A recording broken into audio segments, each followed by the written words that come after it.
Hi, so I just got back from a trip to Greece, and since we've been back, I've been craving some of the delicious Greek foods that I had while abroad. Now that we're back in the States, I'm just trying to recreate some of the recipes to my best ability with the ingredients that I have available. So hopefully you might find some usefulness in this recipe and be able to recreate it yourself. So here I have 8 ounces of fresh spinach. I have 4 ounces of feta cheese. This is just from Aldi. I have a 1/4 cup of ricotta, a 1/2 cup of green onions, some parsley, salt, and pepper. I'll put ingredients down in the description.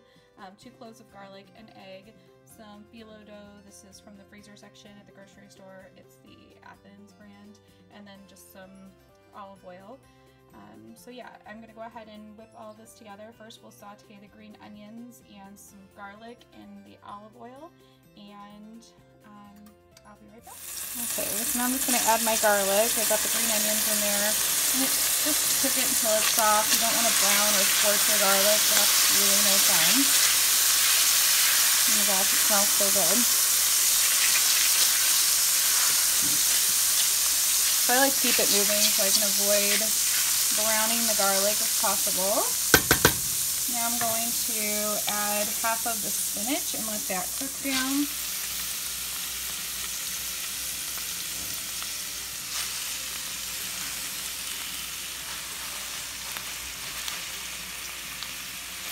So while that cooks down, I'm going to continue to add it a little bit at a time.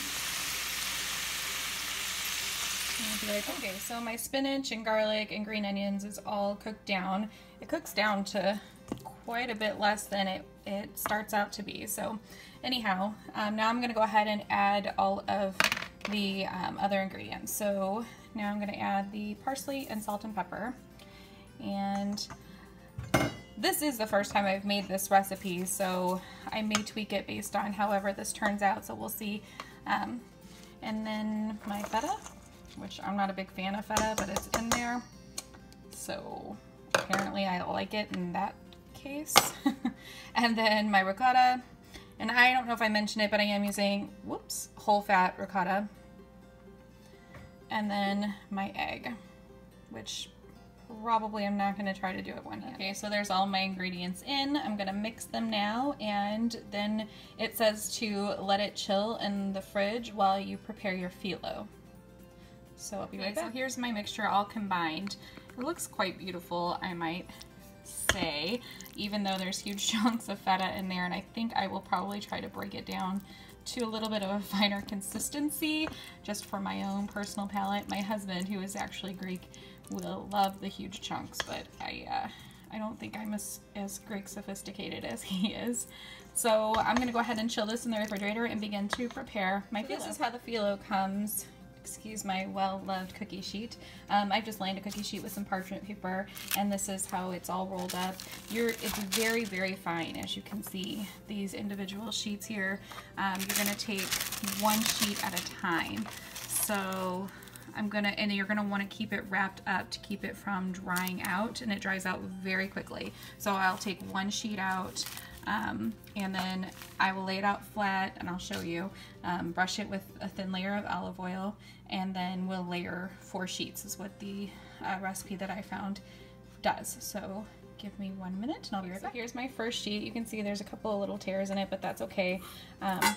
So I'm just going to take this brush with a little bit of olive oil in my dish, and then just lightly spread some olive oil over the surface, and carefully, because I don't want to, you know, rip it or damage it any further.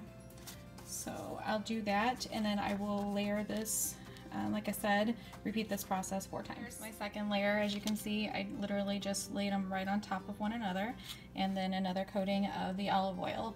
So it's fairly easy. I'm going to do that 2 more times, and then we'll be ready to slice it. So here's the stacks of phyllo. It's 4 each, and it says to cut it into 4 sections this direction using a pizza cutter. So here goes. So I guess I'm going to do the middle first and then divide each of those in 2 as well. Yikes. very thin, so it cuts very easily. Got my pan here on a cutting board, probably not the best idea, it's a little tippy. And one more. And there we go.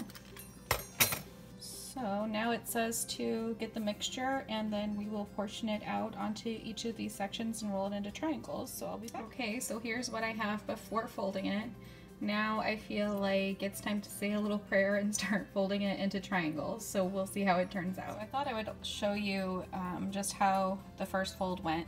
So you just kind of fold it into like a little triangle, and then each time you make a fold, you coat the phyllo in more olive oil. So then the next thing would be to roll it up this direction and then give it another little brushing of the olive oil,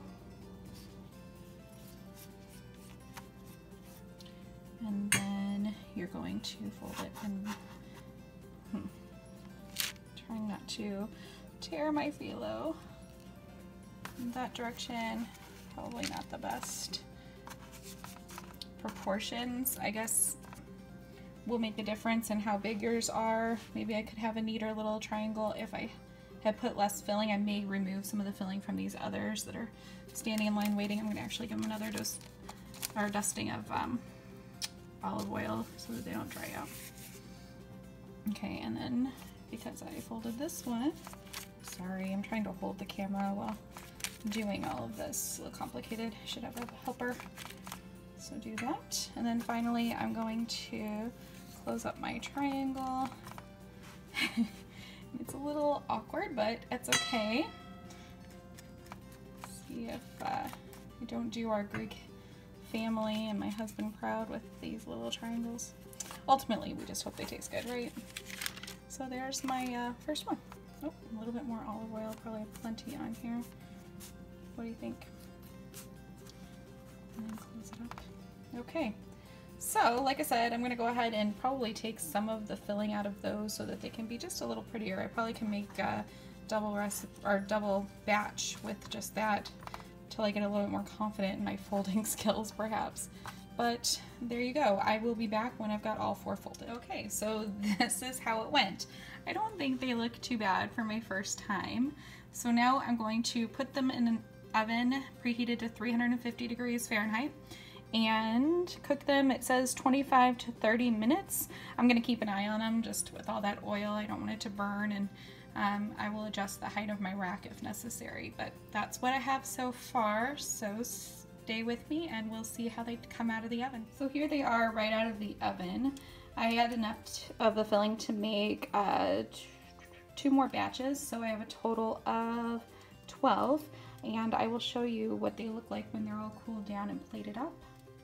So this is the finished product. This is how they turned out. I think they turned out pretty good. I have just a couple of them that kind of oozed from the sides, but other than that, that is what they look like. I think they look pretty good. I'm pretty satisfied with it. My husband says they taste good, so that's what really counts. So thank you for watching, and I will see you next time.